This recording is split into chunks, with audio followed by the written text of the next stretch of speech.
তুমি যে ডিজাস্টার কাজটা করলে আজকে, ঠিক আছে,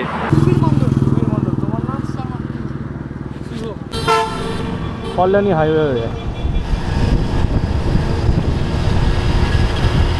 আমি এখন আছি বহরমপুর বাইপাসে। বহরমপুর যে নদীটা ক্রস করে আজকে বেরিয়ে মোটামুটি অনেকটা পথ যেতে হবে, মোটামুটি 200।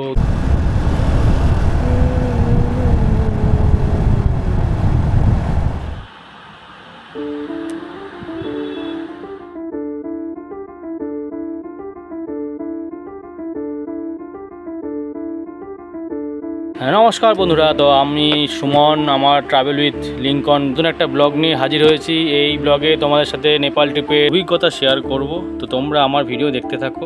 তো এটা আমার ইন্টারন্যাশনাল ফার্স্ট রাইড বাইক নিয়ে।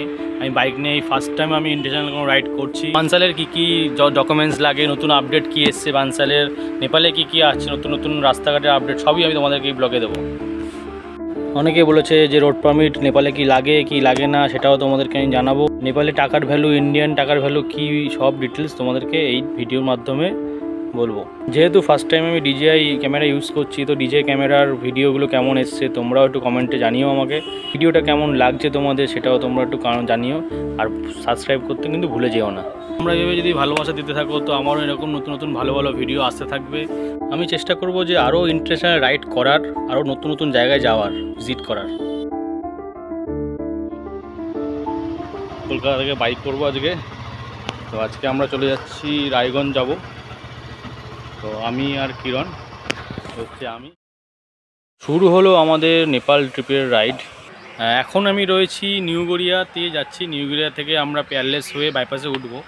তো যাই হোক, আজকের রাইডটাকে আমি ভগবানের নাম নিয়ে শুরু করি। ওং নমঃ শিবায়, জয় জগন্নাথ, জয় মা তারা। চলো। তো আজকে আমাদের জার্নি আছে প্রায় 420-30 কিলোমিটার মতো। আমরা আজকে জার্নি করে মোটামুটি পৌঁছে যাব রায়গঞ্জ। রায়গঞ্জে পৌঁছে আমরা ওখানে যে স্টে করব ওখানে, কারণ আমরা তার পরের দিন নেপালে এন্ট্রি নেব। তো আমরা কোন রোড ধরে যাচ্ছি তোমরা তো বুঝতেই পারছো, তবুও আমি বলে দিই, আমরা ইএম বাইপাস ধরে উঠবো। তারপর ভিআইপি রোড হয়ে কেষ্টপুর দিয়ে আমরা যশোর রোডটা ধরবো। যশোর রোড থেকে আমরা মধ্যমগ্রাম হয়ে বারাসাতকে অ্যাভয়েড করে কল্যাণী হাইওয়ে ধরে যাব আমরা। তো রাত্রেবেলা সেরকমভাবে ঘুম হয়নি, কারণ আমরা নেপাল যাব কবে, মানে ঘুমটা সেভাবে উত্তেজনাপূর্ণভাবে হয়নি আমাদের। নতুন ট্রিপে যাব তার একটা এক্সাইটমেন্ট কাজ করে, তো তার জন্যই মেনলি ঘুমটা হয় না সেভাবে ভালোভাবে। তো যাই হোক, আমি দুপুরবেলা আমি তো ঘুমিয়ে নিয়েছিলাম কিছুটা, তো যার জন্য মোটামুটি এখন একটু ঠিকঠাক বেটার লাগছে। কিন্তু জানি না রাস্তায় কি ঘুম পাবে কি না। যদি ঘুম পায় তো কফি বা ক্যাফিন জাতীয় কিছু খেতে হবে আমাদেরকে। তো চলো আমরা এগোই। তো আমরা বাইপাসে উঠে পড়লাম, ইএম বাইপাসে। তো এই বাইপাস দিয়েই আমরা মোটামুটি সাউথে যত রাইডাররা আছে এই বাইপাসটাকেই ফলো করে। তো এখন বাজে ঘড়িতে প্রায় 4:30। এখনও অন্ধকার রয়েছে, আমরা যতটা পারবো এগিয়ে যাব। আর হচ্ছে কথা, বাইপাসে একটু রাত্রেবেলা সাবধানেই গাড়ি চালাচ্ছি, কারণ রাত্রেবেলায় জানো তো বেশি অ্যাক্সিডেন্টগুলো হয়। তো বাইপাসের পাশ দিয়ে মেট্রো ব্রিজ যাচ্ছে, সামনে একটা মেট্রো স্টেশন আছে, তার নাম হচ্ছে জ্যোতিনন্দী। মেট্রো স্টেশনটা পরে আমাদের মেট্রো ক্যাশনকারীর ওখানে। তো আমরা ওটাকে ক্রস করলাম, ক্রস করে আমরা এগিয়ে যাচ্ছি এখন কালিকাপুরের দিকে। এই মোড়টার নাম হচ্ছে সিংহবাড়ি মোড় বলে। এদিকে বাঁদিকে একটা ভালো একটা স্কুলও রয়েছে, আর ডান দিকে মেট্রো ক্যাশনকারী, তোমরা তো সবাই জানোই।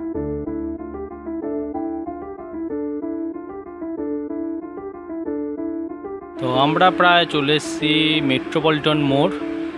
মেট্রোপলিটন মোড়ের সিগন্যাল এটা, আর বাঁদিকে পড়ছে আমাদের বাইপাস ধাবা, বিখ্যাত সেই ধাবা। তো আমরা এখান থেকে এগিয়ে যাব। এগিয়ে গিয়ে আমরা সল্টলেক স্টেডিয়ামের সামনে দিয়ে গিয়ে আমরা বিধাননগর ফ্লাইওভার ধরে আমরা কেষ্টপুরের দিকে এগোবো। তো এই রাস্তাটা আগে একটু খারাপ ছিল এখানে, তো এখন রাস্তাটা ঠিকঠাক হয়ে গেছে। আর সামনে কীরকম রাস্তা সেটার ডিটেলসও তোমাদেরকে আমি আপডেট দিচ্ছি। আর আমরা মোটামুটি 50-60 এভারেজে গাড়ি চালাচ্ছি, খুব একটা স্পিডে যাচ্ছি না। আমরা মোটামুটি দুজনে ঠিক করেছি যে 50-60 কিলোমিটার বেগেই যাব আস্তে আস্তে এখান থেকে, কারণ রাস্তার কন্ডিশান মোটামুটি ভালোই। আমার বাদিক দিয়ে দেখতেই পাচ্ছ মেট্রোর ওভারব্রিজ যাচ্ছে। তো এই মেট্রো ওভারব্রিজটা সল্টলেক স্টেডিয়াম হয়ে এয়ারপোর্ট পর্যন্ত যাচ্ছে। আর গিয়ার পরে না বাইক না চালালে প্রচণ্ড গরম লাগে, আর বাইক চালাচ্ছি বলে একটু তাও ঠিকঠাক, আর এমনিতে তো প্রচণ্ড গরম রয়েছেই। আর আমাদের সামনে আসছে বেলেঘাটা, আর সেই বেলেঘাটার ব্রিজের তলা দিয়ে আমরা চলে যাব সল্টলেক স্টেডিয়ামের দিকে। তো এই মোড়টাকে অনেকে চিংড়িঘাটের মোড়ও বলে জানে। তো আমরা বাঁদিক নিয়ে নেবো, বাঁদিক নিয়ে আমরা চলে যাব সল্টলেক স্টেডিয়ামের দিকে এগোবো। আর রাস্তা পুরোপুরি খুব ভালোই।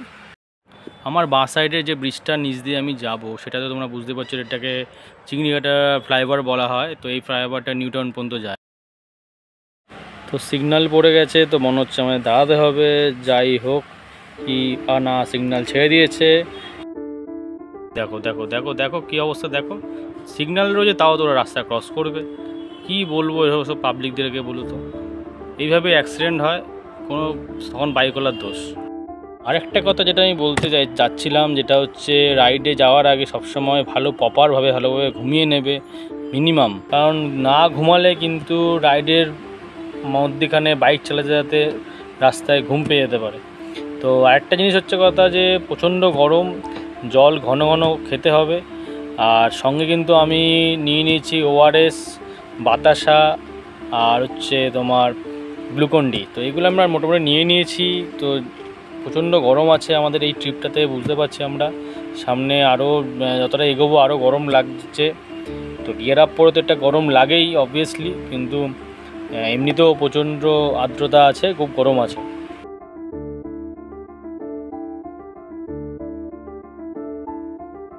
আমার ডান দিকে সল্টলেক স্টেডিয়াম, বিশ্ববিখ্যাত স্টেডিয়াম, আমাদের কলকাতার গর্ব। লাস্ট সিজন ISL-এর মোহনবাগান ফাইনাল জিতেছিল। ছোট্ট আপডেট, তো সবাই জানো কলকাতার পরমা ব্রিজ তো খোলা থাকে সারা রাত, এখন খুলে দিয়েছে। কিন্তু আমরা যখন বাইপাস থেকে সল্টলেক স্টেডিয়াম ক্রস করে একটা যে ব্রিজটা আমরা বিধাননগর থেকে ডান দিক দিয়ে কেষ্টপুর দিকে যায়, মানে এই ব্রিজটা তোমরা দেখতে পাচ্ছ, এই ব্রিজটা কিন্তু সারা রাত খোলা থাকে না।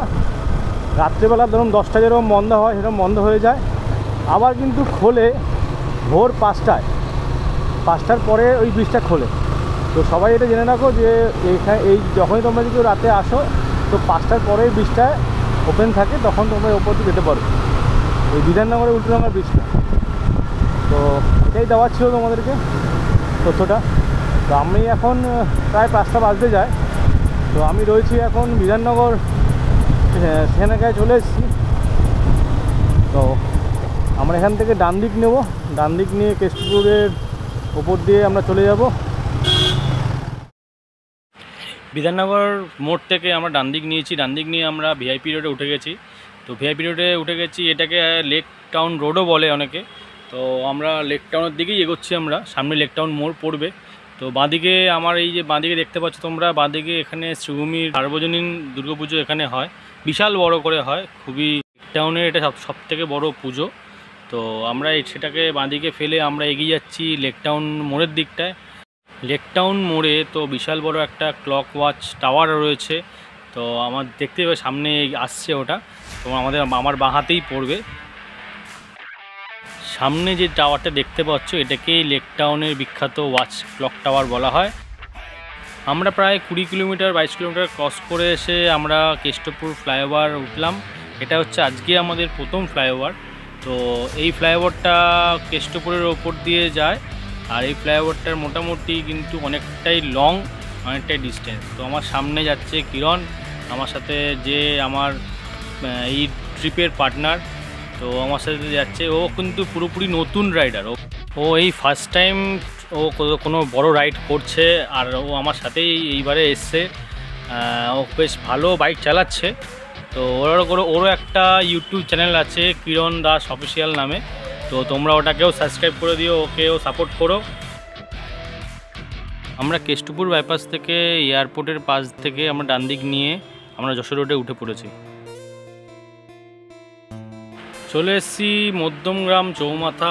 আমরা চৌমাথা থেকে লেফট সাইড নিয়ে নেব, কারণ বিকজ বারাসাতের রাস্তাটা খুবই খারাপ, আর তার জন্য আমরা কল্যাণী হাইওয়ে এক্সপ্রেসটা ধরে যাব। তো ওই রোডটা খুবই স্মুথ আর খুবই ভালো, আর এখন খুলে গেছে। আমরা কল্যাণী এক্সপ্রেস হয়ে এগিয়ে যাব, এগিয়ে আমরা যাব কাঁচরাপাড়া। কাঁচরাপাড়া থেকে আমরা আবার ডান দিক নিয়ে বড়জাগলি হয়ে আবার NH-12 ধরে আমরা এগোবো। কল্যাণী এক্সপ্রেসওয়ে রাস্তা তো পুরো মাখনের মতো, এরকম রাস্তা পেলে আর কি চাই। এরকম একটা ভিউ থাকলে আর বাইক চালাতে কার না ভালো লাগে। তো আমার ডান দিকে সানরাইজ হচ্ছে, তো আমি সানরাইজটা খুব উপভোগ করছি আর ভিউটা মারাত্মক লাগছে। তোমরা তো এই ভিউটা ক্যামেরার মাধ্যমে দেখছো আর আমি এই ভিউটা পুরো দু চোখ ভরে দেখছি, তো বুঝতেই পারছো ভিউটা কি সুন্দর লাগছে। কল্যাণী এক্সপ্রেসওয়েটা রাস্তাটা খুব স্মুথ, খুবই ভালো লাগছে রাস্তাটা, আর এখানকার ভিউগুলো আরও সুন্দর। তোমরা বারাসাতের রাস্তাটাকে অ্যাভয়েড করতে পারো, ওটা তো প্রায় 20-22 কিলোমিটার রাস্তা, প্রচণ্ড খারাপ অবস্থা। ওটা না গিয়ে তোমরা এই কল্যাণী এক্সপ্রেসওয়ে যেতে পারো। এখান থেকে গিয়ে তোমরা কাঁচরাপাড়া থেকে ডান দিক নিয়ে নেবে, নিয়ে তোমরা বড়জাগলি হয়ে আবার NH-2 ধরে নেবে। তো এটা তোমাদের জন্য খুব সুবিধা হবে এই রাস্তাটা। তো তোমরা যখনই যদি এখানে NH-12 যদি রাস্তা ধরে কোনো নর্থ বেঙ্গল যাও তো এই রাস্তা নিতে পারো তোমরা। আমরা কৃষ্ণনগরের শঙ্কর মিষ্টান্ন প্রতিষ্ঠান থেকে আমরা ব্রেকফাস্ট করে বেরিয়ে পড়েছি। সামনে যে ব্রিজটা আসছে এই ব্রিজটার নাম হচ্ছে অরিহন ব্রিজ। ফারাক্কা ফিডার ক্যানেল বা হুগলি নদী যেটাকে আমরা বলি, সেই নদীর ওপরেই এই ব্রিজটা। এটা কিন্তু মুর্শিদাবাদেই বহরমপুর বাইপাসের ওপরেই পড়ে।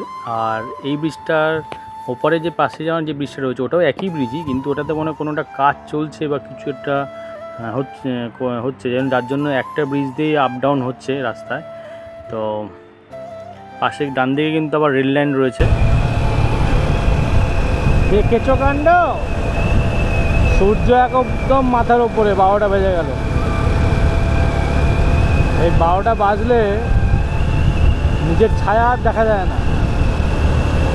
এখন আমি রয়েছি মুর্শিদাবাদে। আমি ধুলিয়ান থেকে 15 কিলোমিটার আগে রয়েছি বাইপাসে। আর গরম মোটামুটি, গাড়ি চালানো যাচ্ছে। আর বাইপাসটা দেখো, বহরমপুর বাইপাসটা একদম স্মুথ রাস্তা, যা খারাপ ছিল যা কিছু ছিল সব ঠিক করে দিল। তো এখন বেজে 10:10। আমি এখন আছি বহরমপুর বাইপাসে। বহরমপুর যে নদীটা ক্রস করে আমরা দাঁড়িয়ে আছি বাইপাসের ওপর। তো এখানে তাও অনেকটা গরম কম, মেঘলা ওয়েদার মোটামুটি ভালো, হাওয়া আছে রাস্তায়, কিন্তু একটু ভ্যাপসা হালকা একটু গরম আছে। তো আমরা দুজন দাঁড়িয়ে আছি, দুটো বাইক দাঁড়িয়ে আছি। তো এই হচ্ছে বহরমপুর বাইপাস।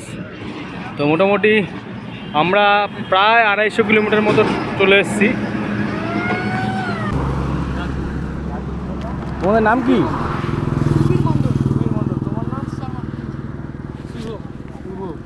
বাহ, সবাই কি করো?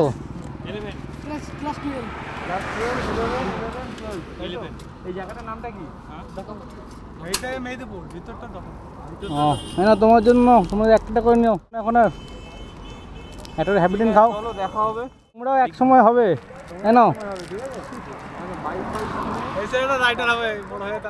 একদম হবে, সবাই হবে।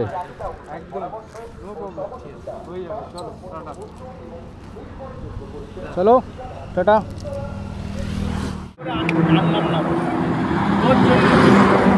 বললাম যে আমাকে ওই ডাকিস না, আমি ওটা ভুলে গেলাম তোর জন্য। তুমি যে ডিজাস্টার কাজটা করলে আজকে, ঠিক আছে, মানি ব্যাগটা আনতে ভুলে গেলে। আমি কি করলাম আবার? তুই যাই, নিজের দোষ কিরণের ঘোষের কাজে চাপিয়ে দিলে। নাম কিরণ ঘোষ না, কিরণ দাস। ঘোষ হোস না, ঘোষ হলে দুধ দোয়াতে হবে, গরুর দুধ দোয়াবে কিন্তু। তো আমরা অনেকটা কাছাকাছি চলে এসেছি ফারাক্কার। এখান থেকে ফারাক্কা ম্যাক্সিমাম 30-40 কিলোমিটার হবে ম্যাক্সিমাম। তো আজকে আমরা টাইমের থেকেও আধা ঘন্টা আগে রয়েছি এখনও পর্যন্ত, কোথাও লেট করিনি এখনও পর্যন্ত। তো আজকে বেশ রাইডটা খুব দারুণ হচ্ছে, খুব সুন্দরভাবে রাইড করছি, আর ওয়েদারটা একটু গরম আছে। তো আমরা লাঞ্চ করে বেরোলাম। আমরা পূর্বাসাতে লাঞ্চ করেছিলাম ফারাক্কাতে। ওখান থেকে বেরিয়ে আমরা এখন যাব রায়গঞ্জ। এখান থেকে রায়গঞ্জের ডিস্টেন্স মোটামুটি 120 কিলোমিটারের কাছাকাছি। তো আমরা মোটামুটি একটু ট্রেনেই যাব, যাতে রাত বেশি না হয়। আশা করি মোটামুটি 7টা থেকে 8টার মধ্যেই পৌঁছে যাব রায়গঞ্জে। আর সামনে হচ্ছে ফারাক্কা ব্যারেজ, তোমায় দেখাবো।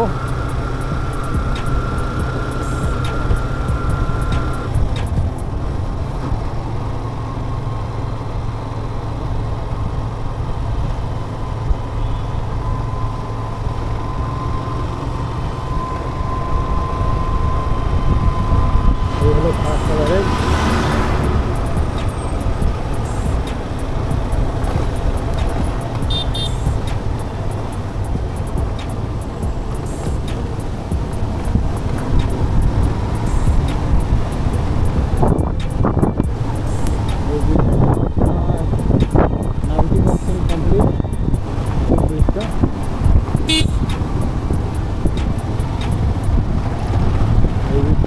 অবস্থা খুবই খারাপ।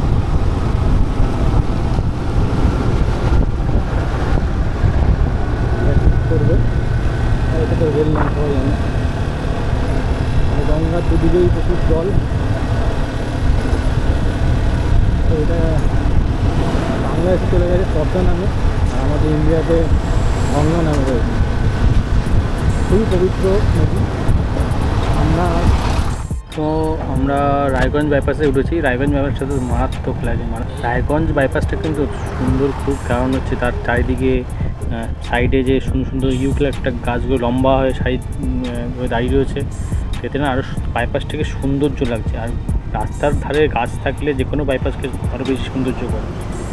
তো আমরা তো মোটামুটি রায়গঞ্জের কাছাকাছি চলে এসেছি। তো আমরা টিফিন করে মানে কফি চা বা বিস্কুট খেয়ে আমরা হোটেলে চলে যাব। Good morning from Raiganj. এখন ঘড়িতে বাজে প্রায় 8টা। তো কালকে আমরা কলকাতা থেকে রায়গঞ্জ পৌঁছেছি, ভালোভাবেই পৌঁছেছি, খুব ভালো রাইড হয়েছে। তো একটা আপডেট দেওয়ার ছিল সবাইকে, যেটা হচ্ছে কলকাতা থেকে যখন আমরা রায়গঞ্জ বা কলকাতা থেকে আমরা নর্থ বেঙ্গল আসি, তো আমরা বেশিরভাগ রাইডাইটায় NH12 ধরে আসি। তো NH12-এর বারাসাতের রাস্তাটা খুবই খারাপ। তো ওখান থেকে তোমরা বারাসাতের রাস্তাটা অ্যাভয়েড করে তো তোমরা কল্যাণী হাইওয়েটা ধরতে পারো। কল্যাণী হাইওয়ের রাস্তাটা খুবই স্মুথ, খুবই ভালো। তোমরা আসলে কল্যাণী হাইওয়ে দিয়ে আসো, আর ওখান থেকে তোমরা কাঁচরাপাড়া হয়ে বা বড়জাগুলি হয়ে তোমরা ব্রেকফাস্ট নেই। আমি ভেবেছিলাম সুইটে ব্রেকফাস্ট আছে, নর্মালি ব্রেকফাস্ট নেই, কিন্তু এটা হচ্ছে রায়গঞ্জ শিলিগুড়ি বাইপাসটা, যেটা